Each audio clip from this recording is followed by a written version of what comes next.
Hi, Henry Camp here. USM is what the industry calls used engine parts. Because of the excess supply of the slower selling parts, competition will sell them to engine owners at a bargain. Everybody has more than they need. However, the high demand, fast selling parts will be going for record high prices for many years. Only the very fastest selling part, the HPT blades, will not be able to increase as much as the other Tier 1 parts. The reason is that if an HPT blade currently sells for 60% of catalog list price, doubling the price would mean selling it for more than a new one. And nobody wants to buy that. You'd rather have a new part. However, some other quick seller may have historically sold for 30% of catalog list price. Double that to 60% of catalog list price, and it still saves an airline 40% off the price tag for a new one. It's still a bargain because it avoids losing passengers. Let me share the logic. Let's start with these two facts. You'd had to have been stupid to overhaul engines that needed it during COVID, and they weren't.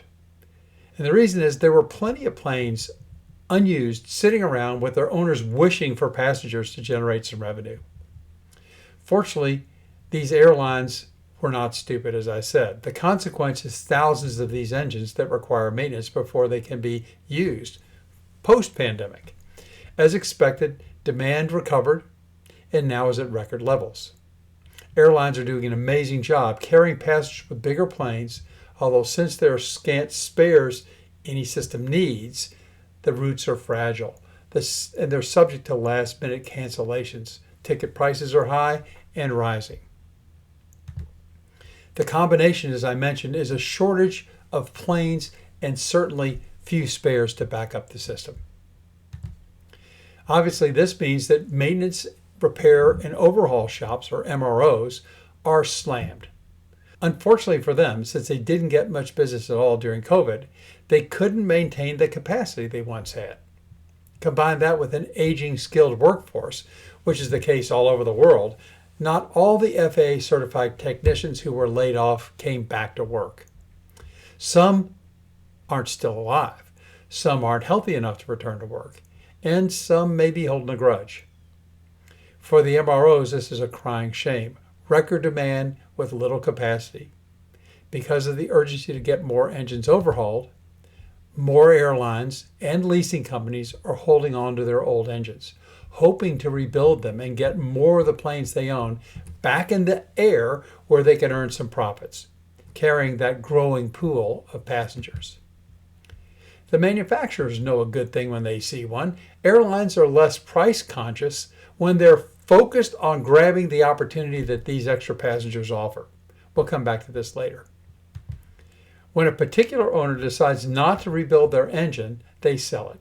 The buyer may want it for parts, or in our current environment, Q2 of 2025, another airline or leasing company may find it worthwhile to perform a major service restoration to get a few more years out of the old engine.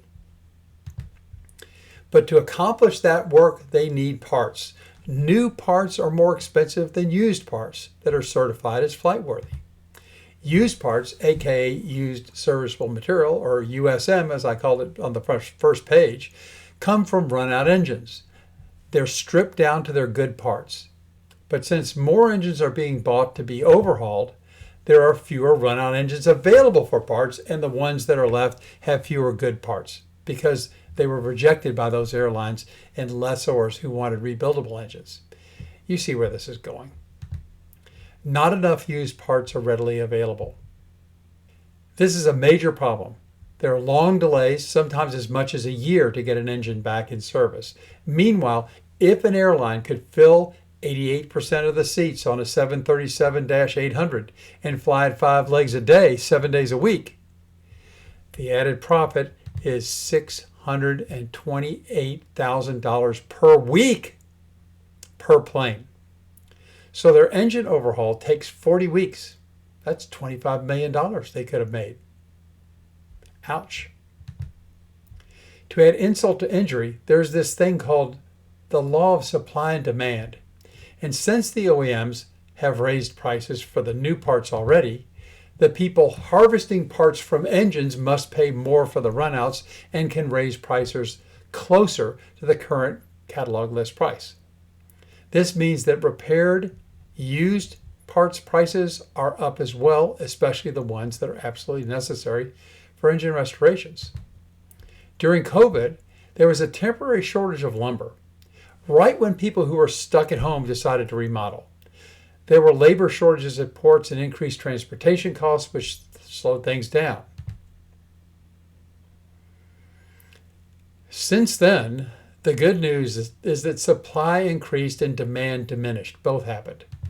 Even so, prices remain double what they were before. What about aviation parts? Let's think this through. Red is bad, green is good, black is neither good nor bad. The manufacturers have already raised prices and continue to do so. It used to be once a year, but now it's every 6 months. The highest demand part of all, as I mentioned, are the HPT blades. And they sold for pretty close to catalog list prices, so they can only go up so much. And as I said before, if a part used to sell for 25% of CLP, it can now sell for half of CLP, and that's double the price.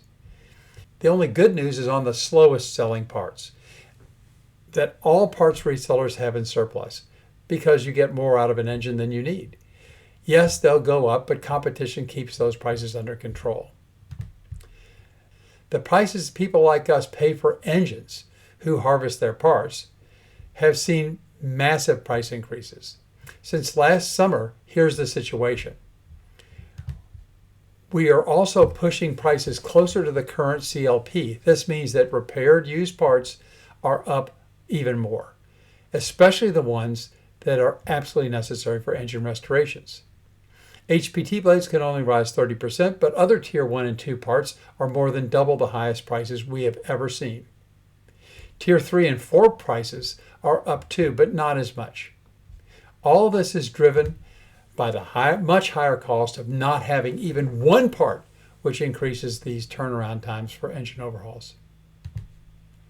Here's a table that shows the expected total prices collected someday per engine based on its cost. Of course, as worn out engines' costs continue to go up, so do the parts. So let's look at turns now. This curve shows when sales are recorded on average. They sell much quicker on the Tier 1 and 2 parts, and then it slows down over time. And again, the situation is due to supply and demand. We're targeting between 40 and 45% margins.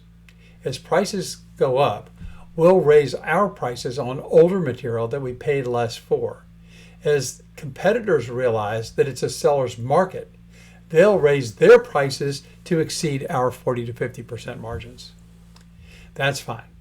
We'll not take advantage of our customers to protect our relationships, which will result in a higher price for the Aviation Protection Group when we sell towards the end of this decade.